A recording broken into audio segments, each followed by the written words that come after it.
Assalamualaikum warahmatullahi wabarakatuh. What's up lur? Oke, balik lagi di Ajul Tuber. Video kali ini saya akan memberitahukan gimana caranya ataupun prosedur ketika kita di bandara untuk memasuki Korea kembali. Jadi peraturannya sangat lumayan ribet dan alhamdulillah kemarin sudah saya fotoin. Kemarin itu saya disuruh ngisi formulir banyak banget. Di antaranya ini nih. Ini hanya sebagian. Tuh, beberapa lembar. Ini formulir, ini semua harus kita isi semua. Nah ini nanti akan saya jelaskan. Ini sebagian juga sudah ada yang diambil kemarin waktu di bandara. Jadi ini yang saya bawa pulang nih formulir-formulirnya, tapi ini wajib kita isi. Kebetulan saya sudah foto dan saya akan beritahukan step-stepnya dari pertama. Jadi saya itu kan kemarin datang di Korea kemarin pagi, yaitu tanggal 16 2020, yaitu pada bulan April.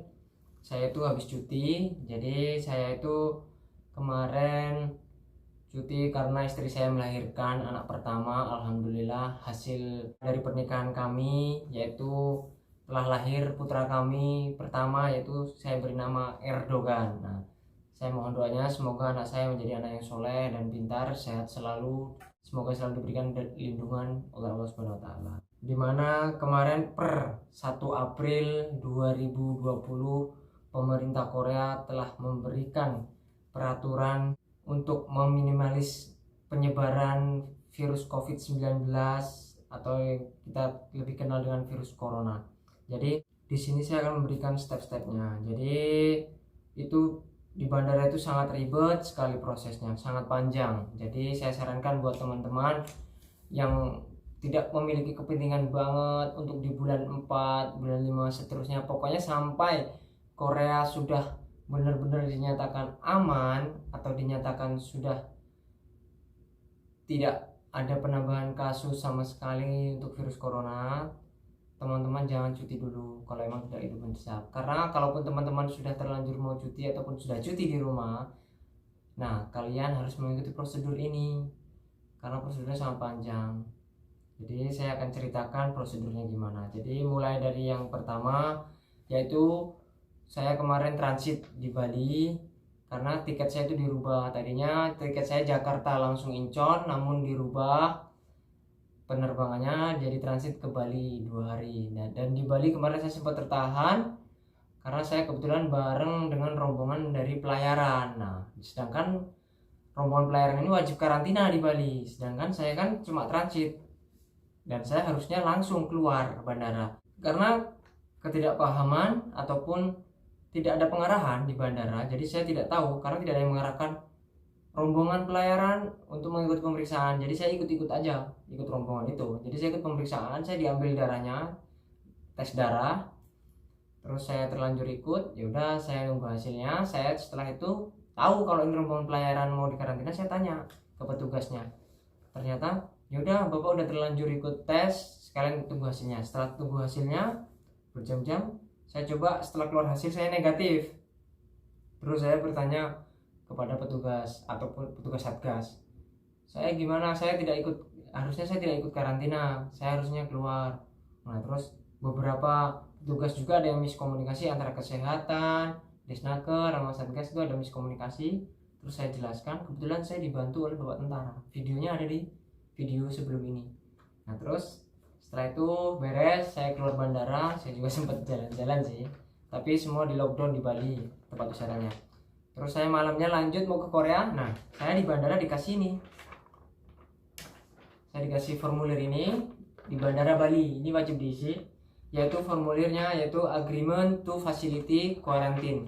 Jadi formulir ini di sini isinya yaitu kita suruh ngisi nama, terus kenegaraan kita, kebangsaan kita, terus nomor paspor, tanggal lahir, nomor penerbangan, dan tanggal arrival. Nah, jadi ketika teman-teman sudah yakin, sudah kontak ataupun konfirmasi ke pihak perusahaan di Korea dan sudah oke saja memberikan fasilitas sendiri, dalam arti, nah itu teman-teman bisa isi ini, terus diisi alamat kalau bisa ditulis alamat karantina ya, bukan alamat pabrik yang dia diikat atau gimana.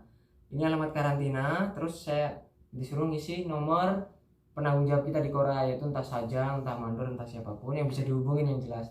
Terus di sini ada 3 pertanyaan dan 3 pilihan jawaban. Ada 2 pilihan jawaban, dimana masing-masing pertanyaan itu ada 2 jawaban. Jawabannya sama, yaitu agree dan disagree. Nah, jadi untuk yang pertama, kalau kita udah punya karantina, tempat karantina, dicontreng aja tuh agree.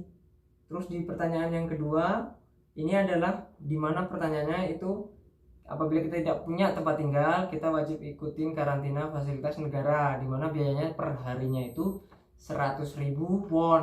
Kalau dirupiahin itu sekitar 1.300.000 won selama 14 hari. Jadi totalnya itu 1.400.000 won, atau dirupiahkan sekitar hampir 16 sampai 17 juta rupiah itu dalam waktu 14 hari. Apabila kita sudah punya, contreng aja. Kalau enggak ya nggak usah diisi aja, nggak usah dicontreng.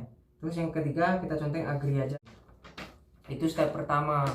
Terus di step yang kedua, sebelum kita sampai bandara itu nanti kita akan dibagi kertas, dimana kertas-kertas formulir itu wajib kita isi banyak kertasnya. Ini sudah sebagian sudah diminta. Nah, saya akan jelaskan karena saya sudah foto juga beberapa. Kita nanti turun bandara itu ngisi formulir. Formulir yang dibagikan di pesawat itu kita isi semua. Habis itu nanti kita disuruh download aplikasi self diagnosis protection. Nah, itu nanti aplikasi itu juga secara otomatis adalah GPS kita selama di Korea. Nanti kita dipantau melalui GPS itu selama kita karantina selama 14 hari. Jadi kita nggak boleh kemana-mana.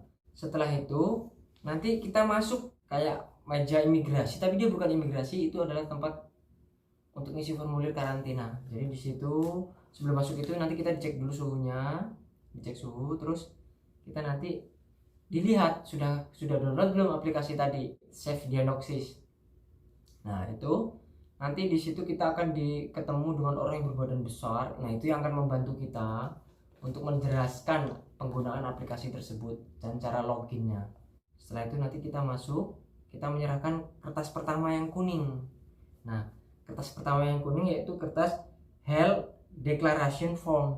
Nah, di situ seperti biasa kita nulis nama, warganegaraan, nomor penerbangan, dan juga tanggal kedatangan, nomor kursi. Terus kita juga disuruh nulis alamat. Nah, usahakan nanti di setiap formulir itu ditulis aja alamat yang buat karantina. Kalau kita udah punya tempatnya langsung aja tulis itu. Terus berikutnya yaitu kita ngisi form lagi, yaitu form Travel Record Declaration. Jadi kita sebelum ke Korea itu kita melakukan perjalanan ke negara mana aja, ataupun ke suatu daerah yang sudah, siapa tahu kita ke daerah yang terjangkit corona. Nah, jadi kita itu disuruh ngisi. Terus kita masuk antrian tuh, kita ikut prosedur karantina. Jadi kita nanti disuruh ngisi formulir itu banyak banget pokoknya itu. Di antaranya formulirnya yaitu isolation notice. Jadi kita harus ngisi formulir untuk isolasi diri, seperti kayak surat perjanjian gitulah, dimana diantaranya kita itu ada perjanjiannya apabila melanggar kita akan kena denda sebesar 10 juta won. Kalau tahu dirupiahkan itu sekitar 130 juta rupiah. Nanti setelah kita ngisi formulir tadi itu nanti diperiksa sama petugas, nanti kita akan dapatkan kartu ini nih. Kalau kita semua berkas kita sudah lengkap, sudah terisi, kita akan mendapatkan namanya quarantine certificate. Nah, ini kertasnya nih. Nah, ini nanti kita akan dapat ini, dan ini kita bawa pulang. Terus berikutnya nanti setelah dapat sertifikat ini kita masuk lagi ke tahapan berikutnya lagi. Kita disuruh ngisi formulir lagi, 2 lagi, yaitu formulir restriction order on the scope on active mesh. Dan itu ada kayak formulir kecil, itu ada dibagi 2 sekat. Namun yang kita wajib kita isi yaitu bagian sebelah kanan, sebelah kiri, karena kita udah punya tempat isolasi sendiri. Sebelah kiri kita isi dan sebelah kanan kita kosongkan, karena sebelah kanan itu adalah untuk formulir kita ikut isolasi pemerintah. Selanjutnya lagi, nanti kita setelah formulir semua yang kita isi clear, nanti kita akan ngambil koper Setelah ngambil koper, otomatis kita akan keluar ke imigrasi. Kita akan menuju ke bandara, dan di situ kita sudah ditunggu oleh petugas yang berpakaian APD lengkap dan juga petugas polisi. Jadi kita nanti setelah keluar dari imigrasi, kita mau pulang itu kita ditungguin di situ. Di situ ada petugas. Kita akan diarahkan untuk ke puskesmas ataupun tempat kita cek kesehatan terdekat dari tempat isolasi kita. Nah, di situ ada petugas APD yang akan bukan merekrut sih, mengelompokkan kita. Terus ada petugas polisi. Nah, petugas polisi ini mengawasi kita. Siapa tahu kita kabur. Jadi gerak-gerik kita tuh sebelum kita berangkat pulang tuh diawasin polisi. Bahkan saya sempat mau beli tiket bis itu, saya kan belum punya uang won, saya menukarkan pun saya dikawal sama polisi. Koper saya ditinggal ditungguin polisi. Terus saya diikutin polisi, dikawal sampai beli tiket. Habis itu setelah saya dapat tiket bis tuh saya dikawal lagi sama polisi, diantarin sampai bis. Nah, bis ini kita diantarkan untuk ke tempat puskes dulu, belum ke rumah, tapi kita diantarin ke tempat cek kesehatan. Kalau di tempat puskes lah gitu, yang terdekat dari tempat isolasi. Kebetulan saya diantar sendirian, jadi bisnya itu cuma saya penumpangnya, jadi serasa kayak sultan gitu. Dari bis bandara, bayangin bis bandara itu kan besar ya, bagus, kita cuma sendiri, saya cuma sendiri. Dan di bis itu udah kayak ada macam keranda kayak gitu. Saya supir bisnya juga pakai APD, baju APD lengkap itu. Terus setelah itu kita sampai di tempat cek kesehatan, kita ngisi formulir lagi. Di situ kita ngisi formulir lagi, kita nunjukin formulir kita tuh dicek kesehatan. Cek kesehatannya di sini simple tapi sangat menyakitkan. Saya alami sendiri, sakit bener.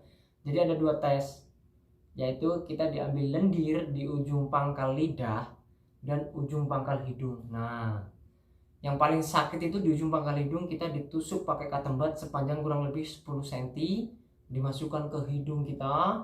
Kemarin lubang hidung saya yang kanan yang dimasukkan, otomatis air mata saya langsung keluar semuanya, dan urat yang di mata ini nongol. Saya keluar air mata cuma sebelah, dan sakitnya di bagian sini, sakit bener. Dan di dalam tenggorokan kayaknya sakit bener. Begitu dikeluarin, saya juga lihat sedikit bercak darah di katembat itu, dan itu dimasukkan ke lab. Terus ujung pangkal lidah. Dan sampai saya pulang pun, saya kemarin buang ingus tuh masih ada darahnya dikit. Mungkin luka ya, lecet ya, karena itu masuk itu sampai dia dapat lendir. Jadi ketika hidung kita kering itu yang akan sakit banget. Dia akan terus masukin terus sampai dapat lendir baru dikeluarin. Saya sempat teriak. Terus habis itu ketika kita sudah dicek, diambil lendirnya itu, nanti hasilnya akan diberitahukan melalui SMS. Nah, setelah cek itu nanti kita akan diantarkan ke ambulan. Nah, ambulan inilah yang nanti akan mengantarkan kita ke rumah atau tempat karantina. Jadi kita seperti pasien itu, kita pakai ambulan, diantarkan sampai rumah.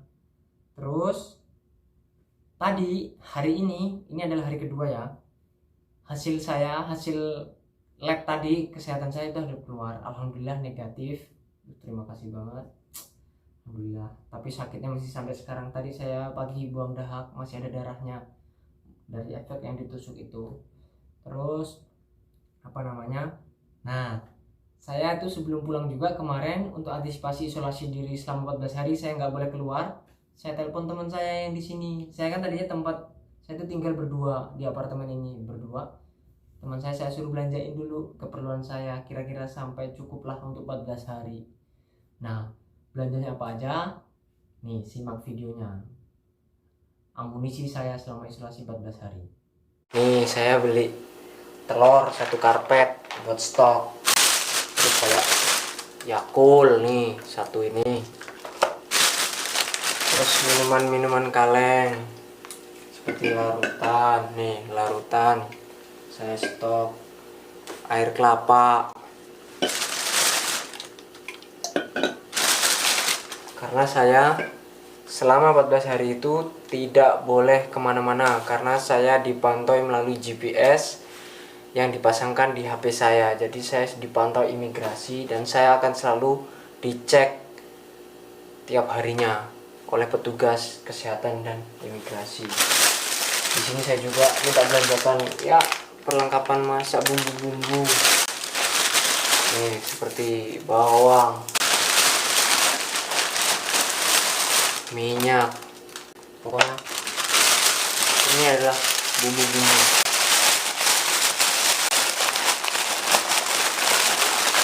Bisa teman-teman lihat nih, ini perlengkapan bumbu masak saya. Dan saya juga bawa stok saya makan selama isolasi dari Indonesia. Nih, koper saya buka dulu ya kopernya. Saya dari Indonesia ke sini tidak bawa apa-apa karena koper saya dititipin kaos bola, penuh dengan kaos bola. Jadi saya tidak bawa. Saya cuma bawa keperluan saya selama isolasi, yaitu ini. Nah, ini cemilan-cemilan ringan buat di kamar selama isolasi. Nah, seperti ini.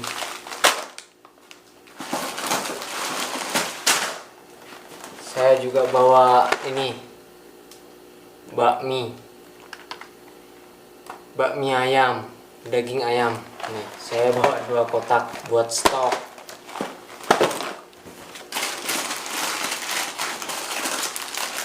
Terus mie sedap goreng nih, saya buat stok isolasi.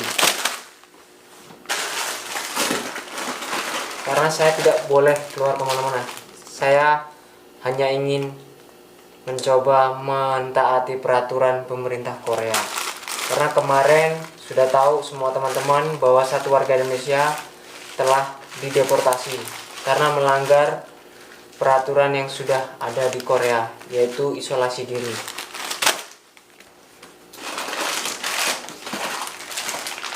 Cemilan-cemilan kayak gini nih, Indomie sedap nih. Saya nggak endorse, saya nggak di endorse ini.